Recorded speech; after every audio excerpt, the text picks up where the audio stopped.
N'attendez plus pour découvrir Cyanure, le nouveau thriller de Laurent Loison, et participez directement à l'enquête explosive autour de meurtres en rafale. Cyanure, le premier roman dans lequel le lecteur est acteur du dénouement. Cyanure, de Laurent Loison, aux éditions Hugo Thriller, actuellement en librairie.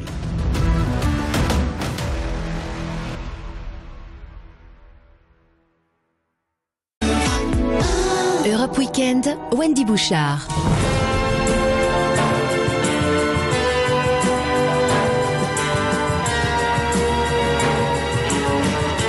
Il est sorti envie de théâtre pour cette fin d'année avec l'artiste qui a peut-être la part d'enfance la plus belle et la plus affirmée de notre monde culturel. Ses personnages sur scène témoignent de cette nostalgie. Dans son spectacle formidable, Ma vie encore plus rêvée, au théâtre de la Gaîté Montparnasse, avec des créatures qui nous font rire et qui nous émeuvent toujours. Bonjour Michel Boujna. Bonjour Wendy Bouchard. Plaisir de se réveiller avec vous pour les auditeurs d'Europe 1. Ah oui, c'est tellement bien. Tellement bien. Bon, mais je précise qu'on n'a pas dormi ensemble. Ah non, vous seriez réveillé à 2h du matin. Vous n'auriez pas la même tête ce matin. Non, à 2h du matin, vous pouvez vous lever, chanter la Marseillaise, je dors quand même. C'est ça. Philippe Séguin, qui est tunisien comme vous, aimait dire ceci: tout homme est le fils de l'enfant qu'il était. C'est ce que vous pensez également?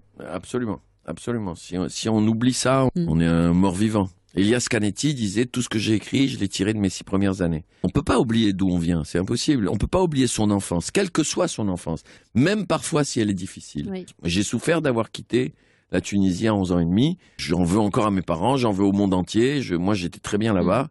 Et quand on a 10 ans, on ne nous demande pas notre avis. Donc, c'est vrai que ça compte. Je peux pas quitter l'enfance. Oui. Je peux pas. Et puis, vous comprenez, il y a des trucs très importants. Les odeurs, les beignets. C'est ça. Les briques à l'œuf, les fricassés, les couleurs, le bleu. Vous voyez, on est entouré de bleu ici à Europe 1. Oui, le bleu méditerranéen. Et puis les odeurs dont vous parliez à l'instant, celle-ci par exemple. Tu n'oublieras pas.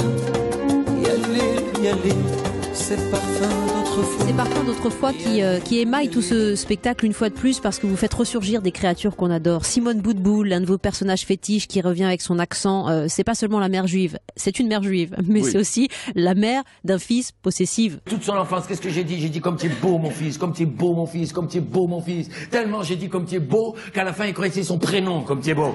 Comme tu es beau. Elle vous appelait comme ça votre maman aussi? Non. Non, en vérité non. En fait, je pense que j'écris des choses que j'ai pas vécues.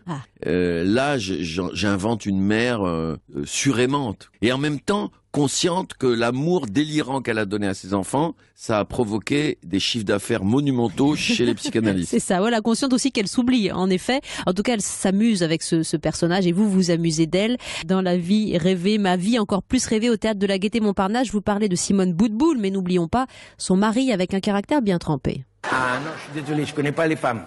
Je connais une femme. Et si j'en avais connu 2 comme ça, il y a longtemps que je serais mort.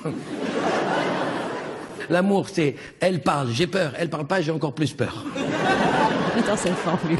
C'est génial. Ils ont grandi avec vous, ces personnages. Oui, mais vous savez, je suis comme un ventriloque au fond. Je suis comme Jeff Panaclock. C'est ça. Lui, il a Jean-Marc. Moi, j'ai tous ces personnages-là. Moi, c'est tous mes doubles. J'ai besoin d'eux pour raconter ce que je pense du monde.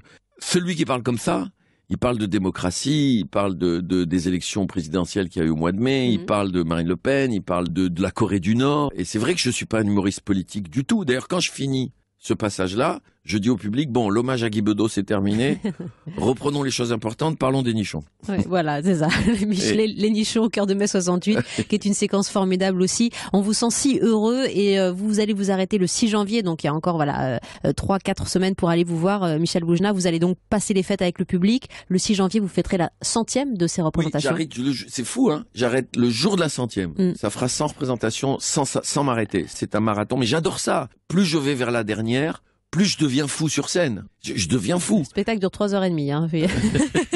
Attention, prenez vos dispositions. Hier, il y avait une fille, elle avait, vous savez, un pull avec les épaules un peu dénudées. Bon, j'ai vu les trous, moi. j'ai dit, ils vous ont arnaqué. Et la fille, au fur et à mesure que le spectacle, à la fin, j'ai appelé la passoire. À mon avis, elle est rentrée chez elle, elle a jeté son pull, elle l'a brûlé. La pauvre. Et oui. Qui me font craquer, moi. Ah, mais ça, c'est le spectacle dans le spectacle. C'est formidable parce que vous avez aussi vos gentilles têtes de Turc, mais vous vous amusez tellement et on sent aussi votre euphorie. Il y avait un humoriste qui avait dit une phrase formidable que je reprends de temps en temps. Je sais plus qui, Parce que contrairement à certains qui plagient, moi quand je plagie, je le dis. Il a eu un fou rire sur scène, il a regardé le public, il a dit « Et alors, est-ce que j'ai pas le droit de rire au boulot ?»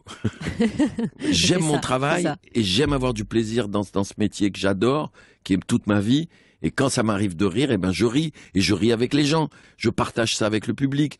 C'est tellement bon de rire. Moi, j'ai l'impression d'être mieux qu'un chirurgien, mieux qu'un médecin, mieux que... D'ailleurs, je pense que ça devrait être remboursé par la Sécu. On va terminer là-dessus parce que c'est absolument réjouissant. Ma vie encore plus rêvée au Théâtre de la Gaîté Montparnasse, Michel Boujna, jusqu'au 6 janvier. Merci encore de vous être levé tôt alors que vos soirées sont longues. Mais pour Wendy Bouchard, on ferait n'importe quoi. Décidément.